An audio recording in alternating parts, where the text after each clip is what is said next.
हमने दमोह से दतिया होते हुए चित्रकूट वाले बुंदेलखंड की बात की है और हम वही लेंगे।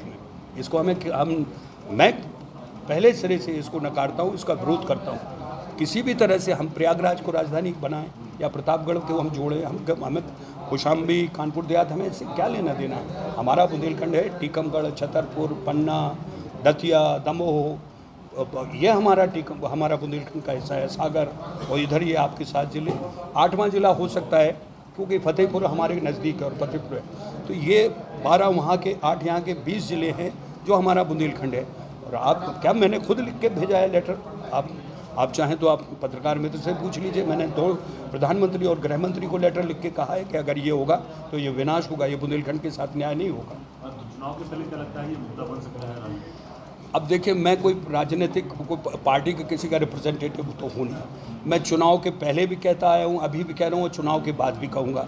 और मेरा पार्टी के साथ जो सामंजस्य है वो केवल यही है कि आप पार्टी फोरम पे बात करिए और आपका मुद्दा गौण है, हम उस पर विचार कर रहे हैं। बुंदेलखंड राज बनना है, विदर्भ बनना है, बुंदेलखंड राज बनना है, पूर्वांचल बनना है, इस पर सहमति बहुत पहले हो चुकी, लेकिन वो बस स्थितियाँ क्या होंगी, कब बनेगी वो पता नहीं। लेकिन एक बात मैं आपको बता दूं, और आप सब पत्रकार लोग जागरूक लोग हैं, राज्यसभा में इस वक्त बीजेपी का बहुमत नहीं है।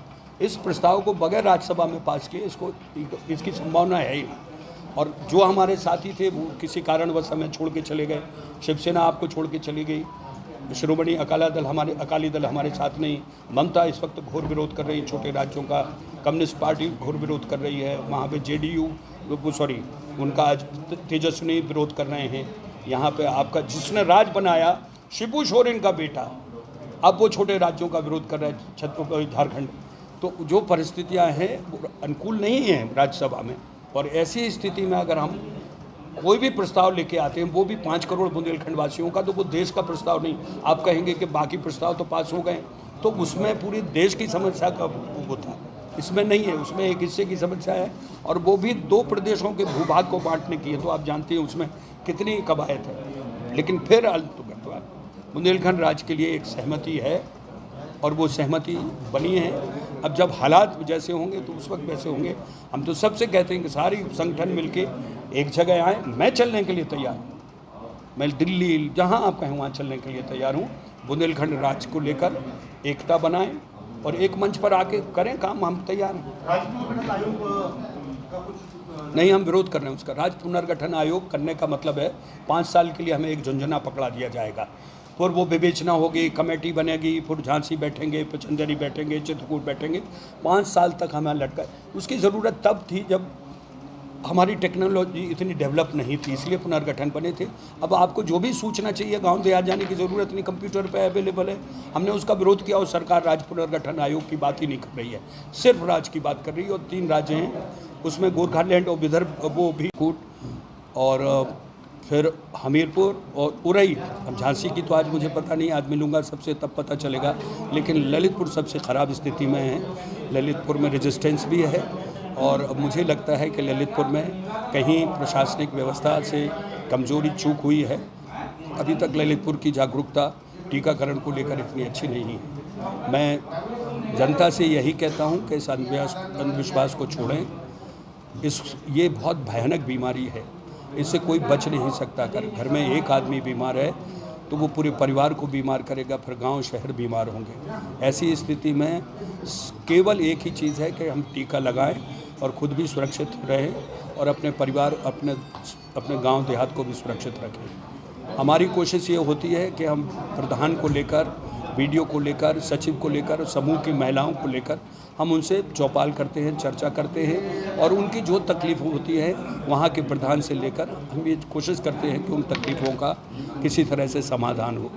और ये जागरूकता सबको चाहिए। हम अगर इसके अंधविश्वास में रहेंगे तो गड़बड़ हो जाएगी। और मैं आपके मीडिया के माध्यम से माननीय अखिलेश यादव जी को भी यही कहूँगा कि उन्होंने जो एक बयान दिया था कि ये भगवा टीकाकरण है, ये वैक्सीनेशन बीजेपी की है, ये तो सब उन्होंने सुनाया और उनकी पार्टी के लोगों ने सुना, उनकी विचारधारा के लोगों ने सुना। अब वो जो टीका उन्होंने लगवाया है वो वाली फ़ोटो भी दिखा दें कि साहब हमने लगवा लिया है। वो मेरे से किस तरीके से वो बोलो गई जो बोल दिया, लेकिन अब आप भी टीका लगवाएं। और यही बात मैं ओवैसी जी से भी कहूँगा कि ओवैसी जी जो आप टीका का विरोध करते रहे और फिर खुद जाके लगवा लिया, तो अपने समाज के लोगों को भी आप कहें कि ये टीका लगवाएं, खुद भी सुरक्षित रहें और दूसरे भी सुरक्षित रहें। दरअसल इस तरह के भ्रामक स्टेटमेंट्स देने से ही आज जनता में इतनी भ्रम की स्थिति बनी हुई है, और वो भी जब जान की बात हो, जान की सौदा हो।